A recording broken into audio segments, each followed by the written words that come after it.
Hey, how's it going, guys? Mr. Boss for the win here, and in today's Red Dead Redemption 2 video, we're going to be looking at probably one of the best ways to make money in Red Dead Online after Rockstar's recent two updates, patch 1.04 and 1.05.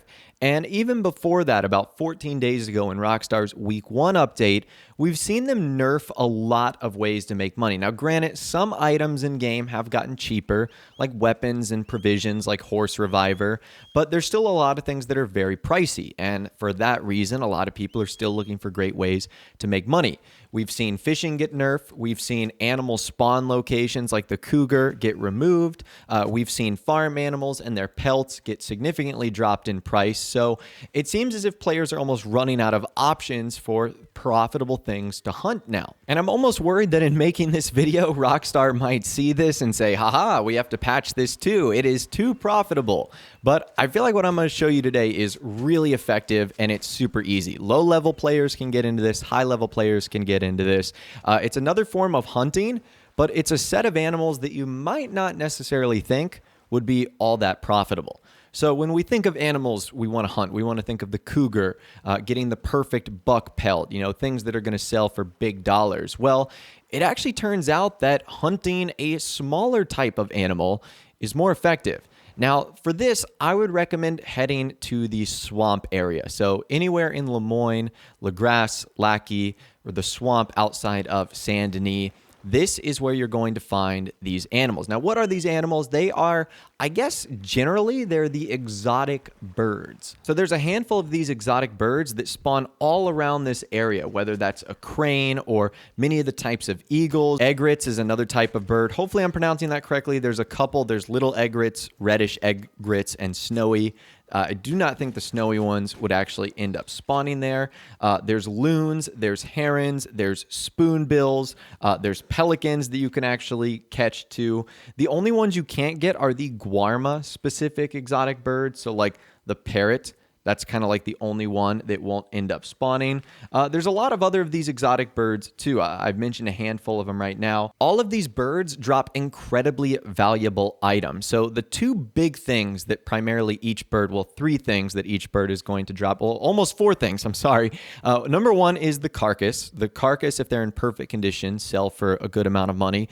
Number two would be the meat. A lot of times you're going to be getting plump bird meat. You can use that to cook or sell.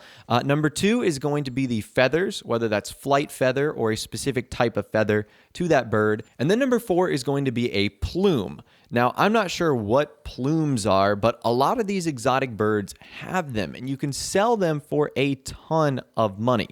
So this is the strategy that I like to do. You basically just want to do laps around the swamp area. Now, for this, I would recommend using the varmint rifle if you're going to be hunting these birds.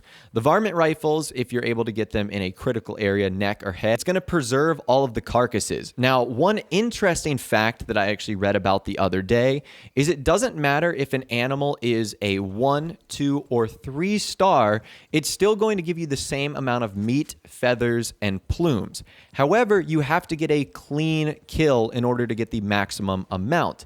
If you don't get a clean kill where it takes 2 or 3 shots to hunt down the animal, that's when you're going to get less feathers, less plumes, and less meat. And of course, you're going to get a poor carcass or a poor pelt. So even if it's a 1-star animal, as long as you get a 1-hit kill, you're still going to get the maximum amount of goods out of that animal to sell at the butcher.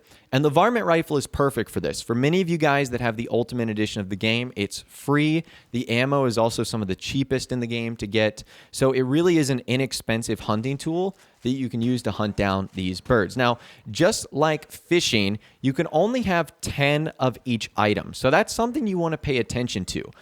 If you have 10 heron plumes, 10 spoonbill plumes, you're going to be totally filled up. So once you're filled up with 10, you want to either focus on another animal, another bird, or you want to move on to the butcher and then ultimately sell. Now, the way you can figure this out is obviously looking at your satchel, or if you hunt one of these animals and you collect their goods, you'll notice that on the right-hand side of the screen, it won't say like on the screen you've received anything. That's when you know that you're ultimately full. Now, one way to get around this, and thankfully the swamp is filled with a ton of animals, is just make your route as efficient as possible.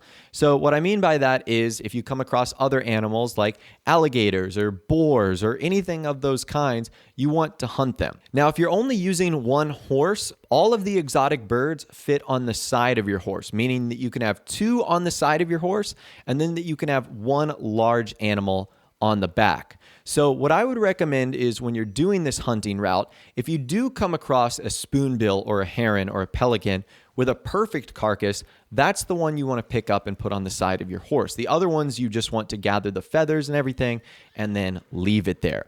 There's really no use turning in a good or even a poor carcass of something that small. Now from there, what you want to do is maximize other things you can collect. So since you can only put one other big carcass or pelt on the back of your horse, from there what I would prioritize is like a perfect boar carcass or a perfect alligator carcass. Now, I would actually recommend finding the baby alligators. They don't actually say baby alligator in the compendium. It's just a smaller version of the American alligator. Those are the ones that you can actually put on the back of your horse. So I would recommend doing that. You can also store as many medium pelts as you want underneath as well. So that's something you don't have to worry about too. And of course, as you hunt other animals, you'll get animal fat, you'll get big game meat, you'll get, tenderloin meat or whatever it is you get from the boars. I'm really not too sure. But you're also going to get a lot of things that you can either utilize or sell along the way. Now, for hunting those other medium to big size animals, I would recommend having a bow. That seems to work perfect for deer and boar. And for the alligators, I would recommend a bolt action rifle. That will be able to take them out in one shot and preserve the perfect quality pelt. And as of when I'm recording this video, Rockstar have not touched the price of a lot of these exotic bird pelts. And you can see here, this is just one haul that took me maybe like 15 or 20 minutes to gather everything, and I had a ton of stuff. And you can see all the sort of animals that I just came across, whether it's bats or bullfrogs. I mean, you can see I had 10 alligator teeth right there, which is insane.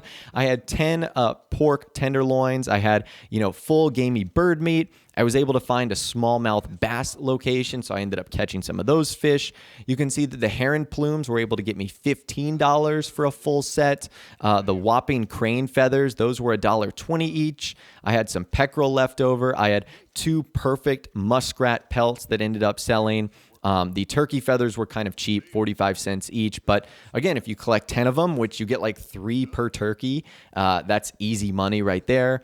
You can also see I found a couple of snakes. I had some stringy meat, some rock bass that I ended up catching, squirrel carcass, flight feathers, which don't sell for much, bullfrogs, loon feathers, owl feathers that you ultimately find, steelhead trouts. You can see there the plump bird meat, that's $4. The big game meat, that was $7.50. The spoonbill plumes, those sell for almost $2 each. That is crazy good money right there. And I only had 6 of them. I didn't even max it all the way out.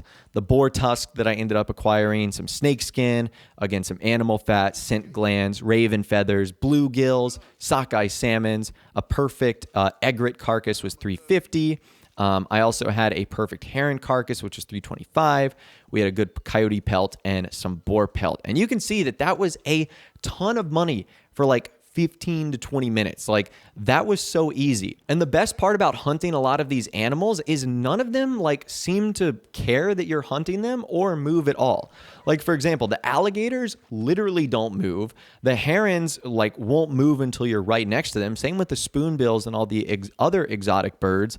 So I really had no trouble at all hunting them, which was incredibly convenient because that means even the most noob people like myself should have no problem using this hunting method to really maximize your payout. Now, a couple general things that will help you out here. Number one, if you spot an animal in a specific area, if you actually open up your mini map again for another time, you'll actually see where they're marked on the map. So even if you forget exactly where it was, the game will actually help you out. So that's kind of nice. And number two, at least as it stands right now, I have had a couple of issues with after I hunt an animal, like if I turn around and do something with my horse, the carcass will disappear. disappear, even if I'm super close to it.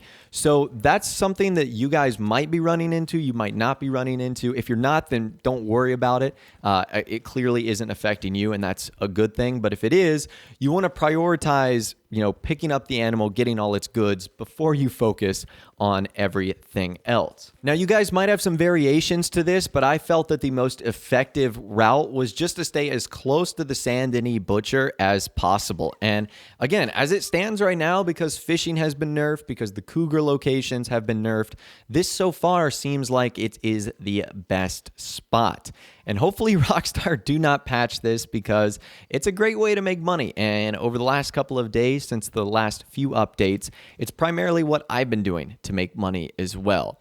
So anyways, I'd love to hear from you guys in the comments down below. Have you been using this method yourself? Do you have any improvements to this route, or maybe some other animals we should look for on our way? Be sure to let us know in the comments down below.